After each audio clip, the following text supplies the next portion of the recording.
Srangshala Agartala Press Club 75 Bishipurto Udjapon Committee ni Bukhaktui Haste Tongkasang Tubunani na Harmugo Kaisa Kokthum Panda Songja Zakha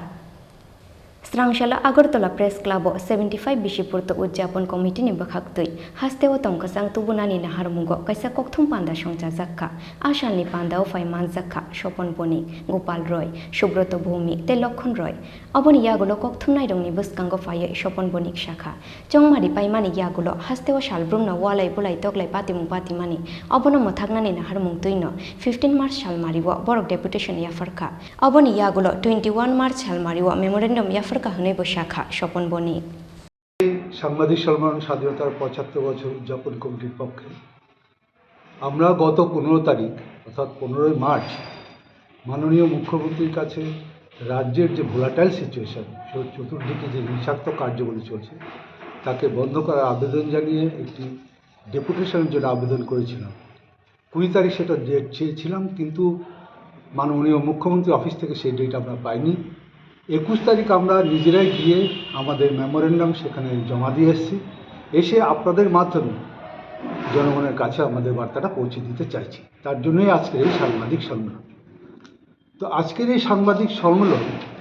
বিশেষ গুরুত্বপূর্ণ রাজ্যের 2023 বিধানসভা নির্বাচনে যে তিনটে জিনিস আমরা খুব গুরুত্বের সাথে লক্ষ্য করছি সেটা দেখছি যে এখানে বিজেপি আইএনপিটির বিরুদ্ধে বিরোধীদের মধ্যে একটা জোট সেটা কেউ বলেছেন হয়তো আসন সমঝোতা কেউ বলেছেন জোট যেভাবেই বলুক না কেন বিরোধীদের মধ্যে একটা সমন্বয় হয়েছে নাম্বার 1 দ্বিতীয় নাম্বার হচ্ছে এবারকার নির্বাচন ব্যাপক সংখ্যক জনগণের ভোট প্রদান এবং শান্তিপূর্ণভাবে ভোট প্রদান নাম্বার 2 নির্বাচনের পরে ভয়াবহ সন্ত্রাস এই সন্ত্রাসে মানুষের বাড়ি ঘর দোকানপাট যেমন অগ্নিসংযোগ চলছে তেমনি লুটপাট চলছে ইভেন মানুষের জীবন জীবিকার উপরে আক্রমণ চলছে এমনভাবে সবচেয়ে বড় দুঃখের বিষয় মানুষ যাতে খেতে না পারে না চলতে পারে অটোওয়ালাকে বলছে রাস্তায় নামতে পারবে না শ্রমিককে বলছে কাজে যেতে পারবে না ব্যবসায়ী দোকান পুড়িয়ে দিচ্ছে গাড়ি চালাতে বলছে গাড়ি চালাতে পারবে না মানে রুজি রুটির উপরে একটা আক্রমণ আসছে তার চেয়ে তো আরও ভয়ঙ্কর নিষ্ঠুরতা নিরীহ পশু জীবগুলো পর্যন্ত রক্ষা পাচ্ছে না এদের উপরে আক্রমণ এদের পুড়িয়ে ছাই করে দেওয়া হচ্ছে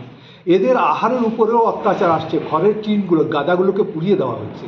যাতে পশু খাদ্য নষ্ট করে দেওয়া যায় এই যে ভয়াবহ বিভৎস অবস্থা সেটা নিয়ে আমরা মাননীয় মুখ্যমন্ত্রীর সাথে কথা বলতে চেয়েছিলাম ওনার কাছে আমাদের বিনম্রভাবে আবেদন করেছিলাম যে আমাদের একটা সময় দিন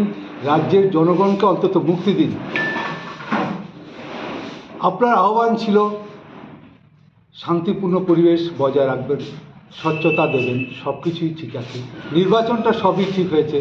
নির্বাচনের পরবর্তী সময়ে সেটা কি বৈষম্য চলছে দুটোর মধ্যে পরিস্থিতি কেন এইরকম অবস্থা সেই অবস্থার বিরুদ্ধে আমাদের মুখ্যমন্ত্রীর কাছে আজও আপনাদের মাধ্যমে আবেদন উনি যাতে অতি সত্বর দোষীদের গ্রেপ্তার করেন দৃষ্টান্তমূলক শাস্তি দেন যারা আক্রান্ত তাদেরকে ক্ষতিপূরণ দেন এবং রাজ্যে যাতে এই ধরনের ভয়াবহ পরিস্থিতি সৃষ্টি না হয় মানুষ গণতান্ত্রিক অধিকার রক্ষা করেছে শান্তিপূর্ণভাবে ভোট দিয়েছে গণতন্ত্রের জয়গানটা যাতে রাজ্যের মধ্যে থাকে আজকে আমরা দেখছি পার্লামেন্টে দেখছি গণতন্ত্রের কথা বলাতে রাজীব গান্ধীর বিরুদ্ধে বিভিন্ন ধরনের কথা উঠছে